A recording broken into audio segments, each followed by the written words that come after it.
Muito bem, boa noite, bom dia, boa tarde, depende da hora que você for assistir o vídeo, né? Vamos lá, vocês já me conhecem, professor Anderson Santos, vamos falar agora sobre sistema ósseo e locomotor. Será uma revisão aí do que vocês já aprenderam antes da gente iniciar a matéria de ortopedia, certo? Então, o que é o sistema locomotor, ou sistema esquelético? Ele sustenta e protege os órgãos internos, armazena minerais e íons e produz células sanguíneas através das células hematopoéticas, certo? É constituído pelos ossos do esqueleto, músculos, cartilagens, tendões, ligamentos, articulações e outros tecidos conjuntivos que suportam e ligam os tecidos e órgãos.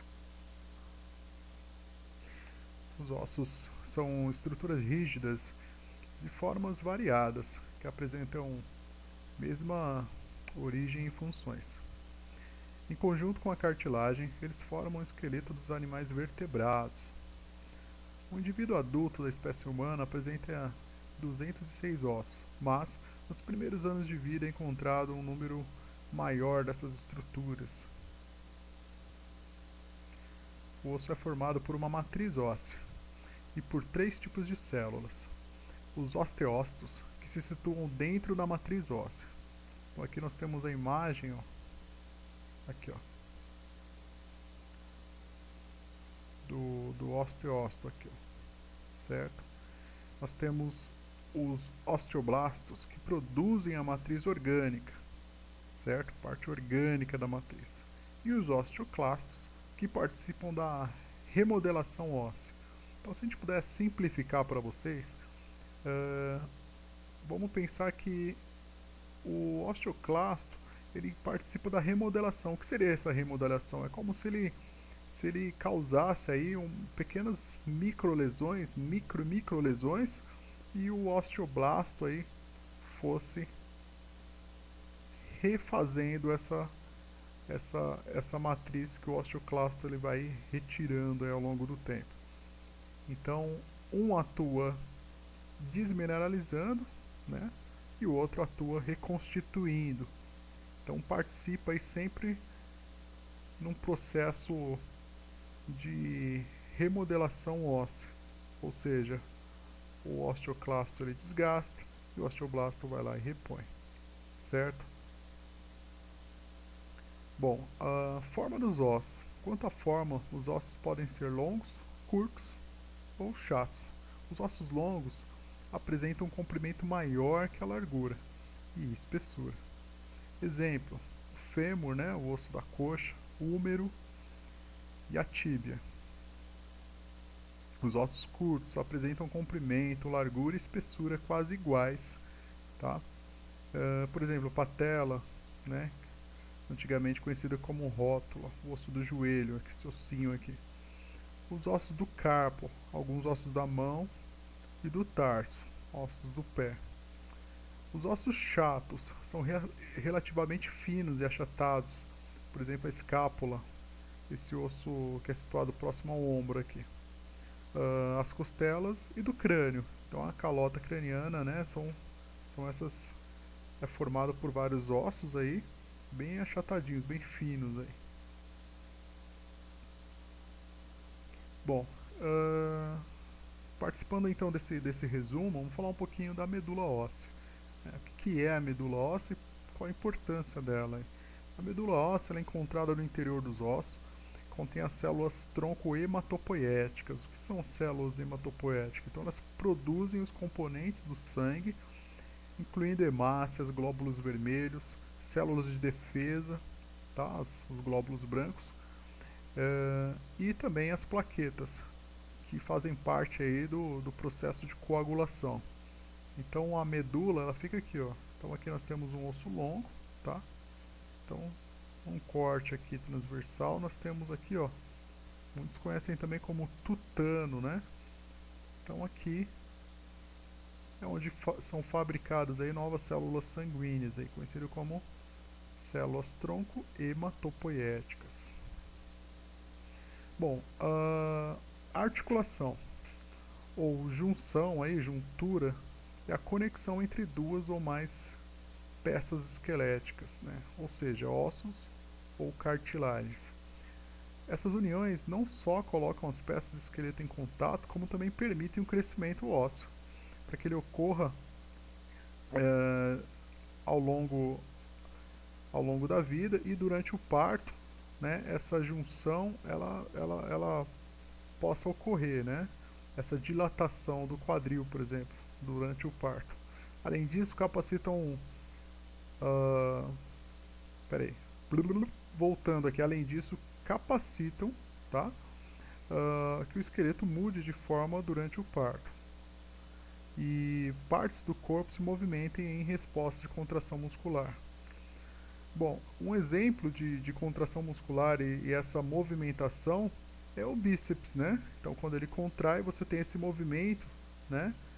E quando ele relaxa, você tem o relaxamento do bíceps, mas a contração aqui do tríceps, né? Então, os músculos eles vão aí participar da movimentação, mas para que a movimentação aconteça, é importante que haja aí a articulação entre um osso e o outro, né? Senão haveria uma fratura, certo? Então eles possuem aspectos estruturais e funcionais em comum, que permite classificar em 3 grupos. Então, articulações fibrosas, que são a sinartrose, as cartilaginosas, anfiartrose, e sinoviais, de artrose. Eu não vou pedir na prova esses nomes, anfiartrose e sinartrose, mas é importante que vocês entendam um pouquinho cada uma delas. Por exemplo, a sinartrose é a articulação fibrosa imóvel do crânio, né? Por que imóvel, né? O crânio ele não pode, né, depois da fase adulta, ele não pode ter movimentações, senão vai ocorrer o que? Uma lesão no tecido intracraniano. Por isso que a gente tem a calota craniana para proteger. Então é uma articulação imóvel, né? Ela está ali nas suturas cranianas. O que são as suturas cranianas? Tá vendo? Aqui é um osso frontal, aqui é o osso temporal, tá? Então as suturas são as junções, né, de um osso, de uma calota aqui com outra, certo? Esse osso achatado, como nós vimos nos slides anteriores. Então, essas suturas, elas são unidas aqui por uma articulação fibrosa imóvel, certo?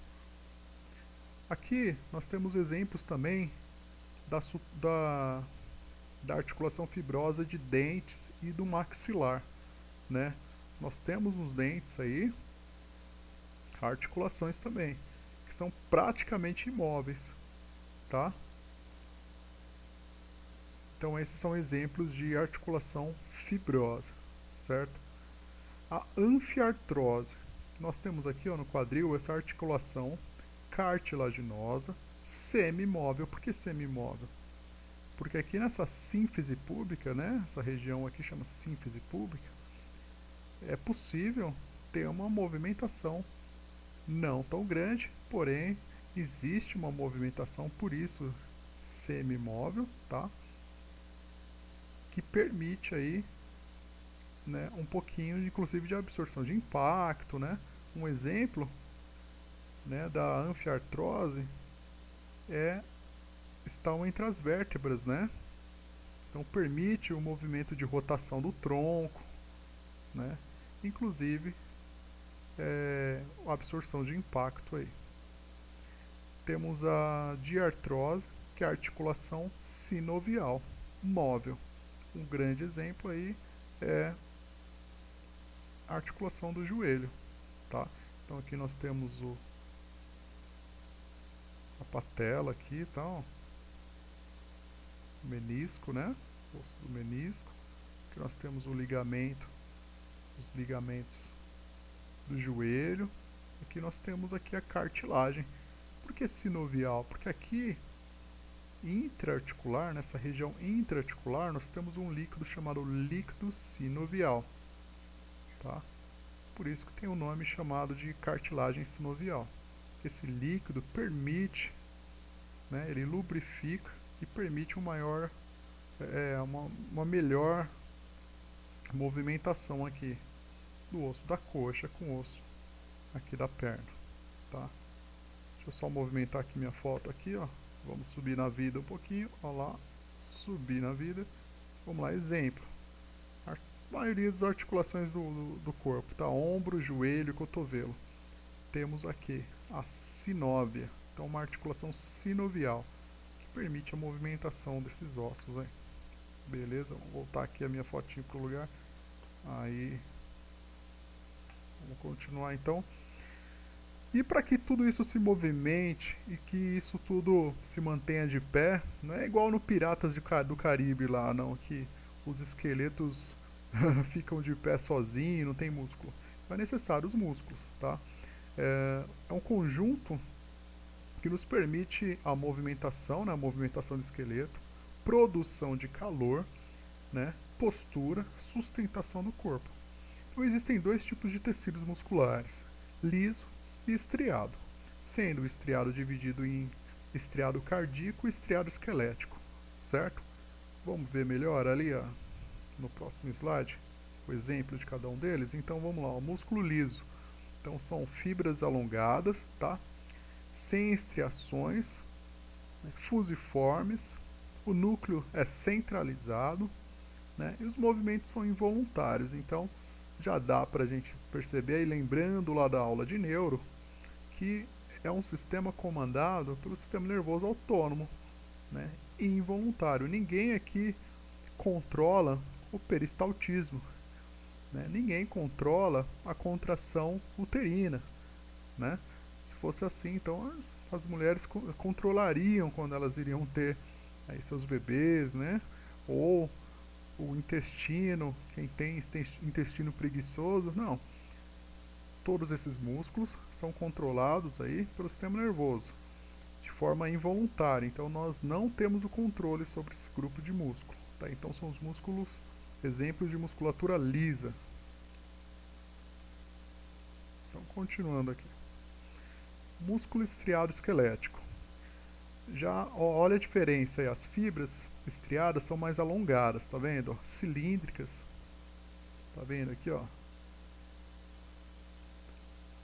Lembram lá da anatomia? Miosina e actina? Elas se interpõem, essas células aqui, e elas contraem aí através daquele processo químico. Lembra lá da ATP? Muito bem, não vamos lembrar tanto assim, tá? É só uma explanada superficial aí. Então são multinucleadas, né? Então elas possuem vários núcleos e os movimentos são voluntários, ou seja, eu controlo esse movimento. Então o exemplo aí é do bíceps, ó. Então aqui está o bíceps, né? Quando aqui contrai o bíceps, o tríceps ele relaxa, permitindo aqui, ó, que haja a movimentação aqui do braço, certo? Muito bem. Próximo exemplo, músculo estriado cardíaco. Bom, são fibras estriadas ramificadas, núcleos centralizados e discos intercalares, contração rítmica e involuntária, né? Então rítmica é o que a gente espera, que haja um ritmo cardíaco, né? Se não houver ritmo, nós temos aí um problema cardíaco, uma arritmia, um bloqueio atrioventricular, um bloqueio de ramo. Então nós esperamos que essa contração tenha um ritmo cardíaco, tá? Então nós temos aí o coração como exemplo, tá, de fibras estriadas, músculo estriado cardíaco, certo? Então aqui nós temos aí um exemplo, tá? As coronárias aí que irrigam o músculo cardíaco, certo? Lembram lá da aula de pronto-socorro? IAM, né? Infarto agudo do miocárdio. Então os músculos eles precisam ser bem irrigados com oxigênio, aporte de glicose, certo? E é isso aí, pessoal.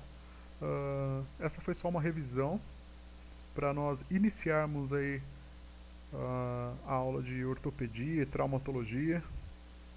Então estudem aí, revejam aí os atlas de anatomia de vocês, os nomes dos ossos, tá? Então é importante que a gente saiba das articulações, que a gente saiba um pouquinho os ossos medulares, tá? E principalmente que a gente saiba das células que compõem aí e que atuam na composição óssea, para que a gente entenda aí as fraturas, a recuperação do nosso paciente e quais são as medidas que nós tomaremos aí, condutas frente a fraturas e os cuidados nos pré e pós-operatórios daqui para frente, ok? Um forte abraço a todos. É isso aí, ó, o motoqueiro fantasma aí, ó, é outro exemplo aí de osso que tem que ser filme mesmo, né? Forte abraço, pessoal. Fiquem com Deus.